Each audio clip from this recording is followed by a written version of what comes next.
A large number of people are located in offices where there are no walls, and so they don't have an opportunity to speak about anything other than the workplace or small talk. And they have to keep their screens typically on work-related items, so there's no distraction from what's possibly a repetitive task or a meaningless task or function. So I have this photograph of a drawing of the 4 numbers, and you can look at the other videos. I'll hopefully remember to link to them. And just by writing these 4 numbers, you can begin to touch into what's happening. So let's say you're feeling like you're in an endless, meaningless task, or you feel restrained by the people around you and the job function. This could be in school too, it could be retirement, but the idea basically is you're feeling a lack of deeper meaning, and you're wondering how to make peace with that. And, if you could find forgiveness in beginner's mind, then you would have peace with it, and you'd simply do the task, and there wouldn't be a story around it, like a story of being trapped. Often these stories have to do with time, either time running out or time never running out. The time just goes on and on. And your mind may want to be more creative or more playful or more aggressive or anything relating to lower chakras, but you're in this kind of purgatory. So with these 4 numbers, you have an opportunity to reference the video. I'll just summarize it really quickly in case you haven't seen those other videos. So we go call, trial, return, bardo. For call, we have hexagram 17. This is just for one reading. It doesn't mean forever. The call is associated with hunter or following. But in this context, it's the hunter listening for the prey. And the prey in this case is the acceptance or rejection of confusion. You're receptive to confusion. That means forgiveness in beginner's mind are easy.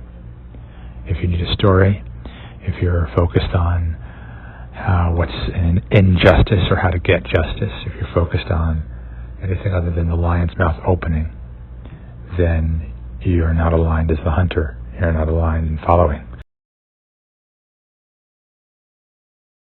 Regardless, you move to hexagram 40, and that's the trial. With this reading, not every time. So the opportunity with hexagram 40 is, especially when aligned with the hermit, as we did in that reading, it's about untangling and release. And how does that happen?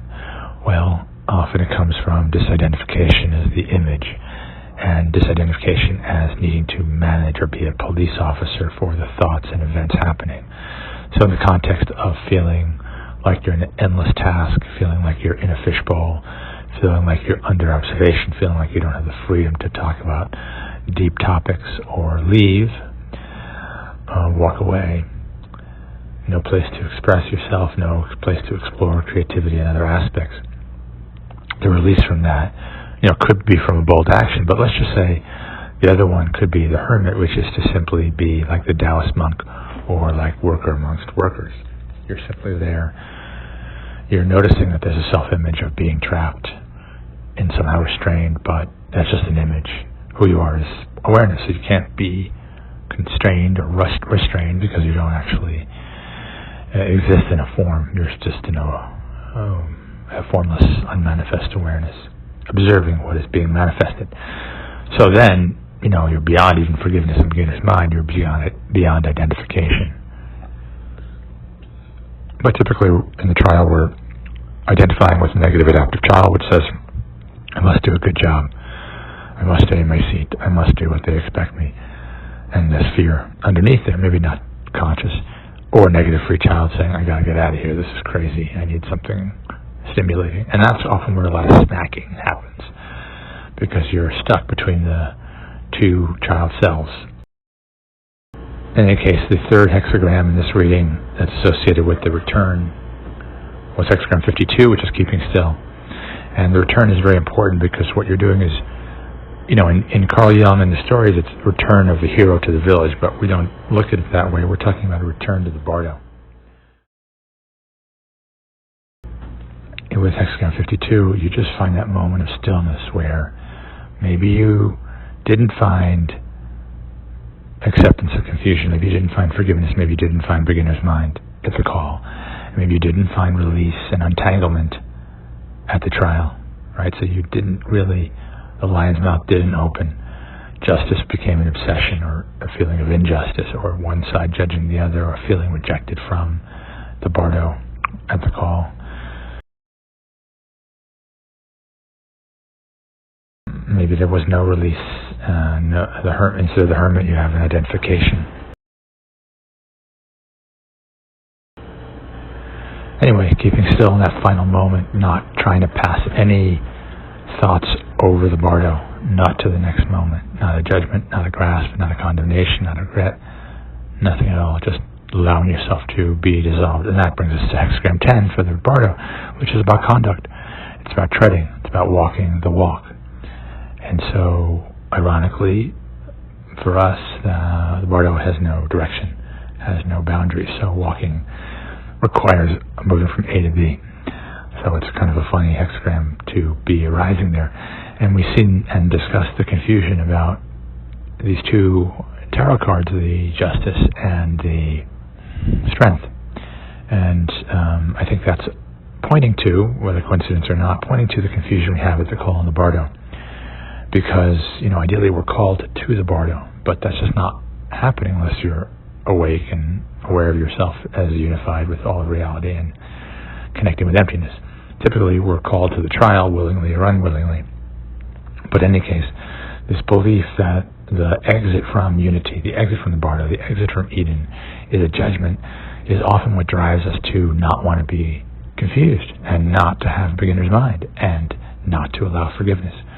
We are accusing ourselves or the divine for our rejection from the bardo, for our movement from unmanifest to manifest, from formless to form, from infinite to finite. And in that belief that justice has been served upon us, or that an injustice has been served upon us, we set the stage for not having forgiveness, not having beginner's mind. So then there's identification with the image during the trial. Right? There's identification with needing to control what's arising. And the hermit is all about, it's all about the light, and it's all about stepping away from the we space to be in a state without an image, without needing a reputation. But if you're working in an office, as we go back to the original theme, you may not have the opportunity. And so there's where the stillness of hexagram 52 is so powerful, and the Wheel of Fortune is so appropriate because the center of the wheel doesn't turn. It's the empty space by which things turn around. And so you are the emptiness watching this movement from call, trial, return, bardo. You don't remember bardo because there's no space and time. There's no boundaries. You can't remember that state. It's a blackout. And I would suggest it's happening very frequently. Some say it's happening literally between every moment, like slides on a slide projector. But in any case, we are simply cycling around, and by writing these numbers down on a piece of paper, you can connect to something deeper than the task that your job is assigned to you and the seemingly endless quality of it. If you can have forgiveness and beginner's mind and allow confusion about how you ended up doing such a repetitive task and not make it into a self-image, not make it into something you have to escape, then you may actually be able to find the stillness underneath the repetitive and apparently meaningless activity. And that's the story of our conduct, hexagram 10.